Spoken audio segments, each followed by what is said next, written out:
not one of our party had left the bank of the stream that forenoon. There was very little discussion regarding what we had witnessed, so engrossed were we with our own thoughts. It was decided that afternoon that we would be obliged to make the detour to the bridge in order to cross the stream. We were up early next morning, ready to proceed on the long detour.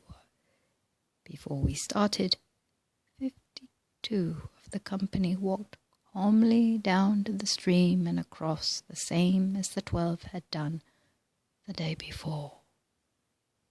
We were told that we would be able to cross with them, but none of us had the faith to make the attempt. Jast and Nepro insisted upon accompanying us. We attempted to dissuade them, saying that we could follow along with the others, thus saving them the inconvenience. They were unyielding and stayed with us, saying that it was absolutely no inconvenience to them.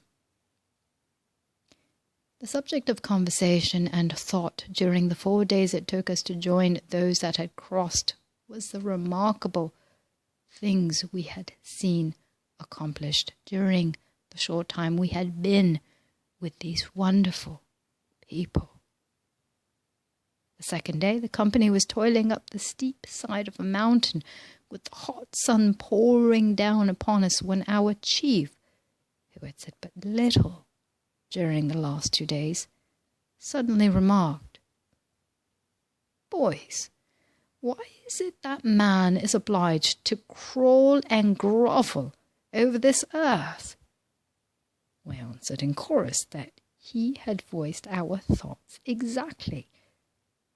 He went on to say, "How is it, if a few are able to do the things we have seen accomplished, that all men cannot accomplish the same things?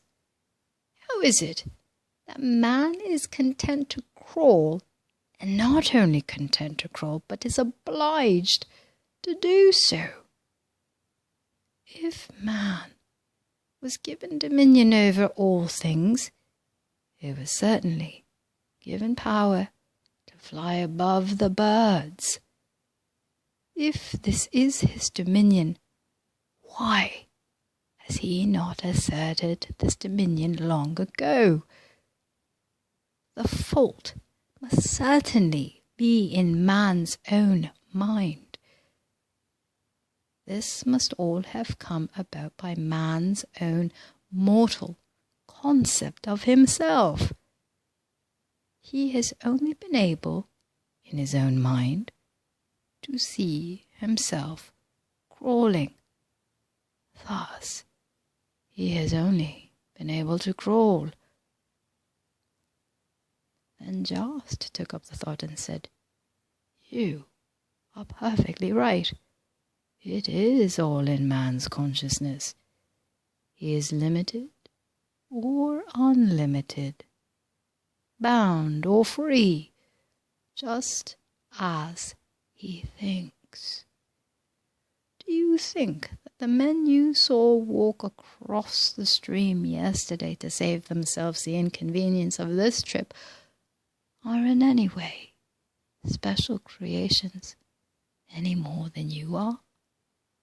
No, they are not created in any way different from you. They do not have one atom more power than you were created with. They have, by the right use of their thought forces, developed their God-given power. The things you have seen accomplished while you have been with us, you yourselves can accomplish just as fully and freely.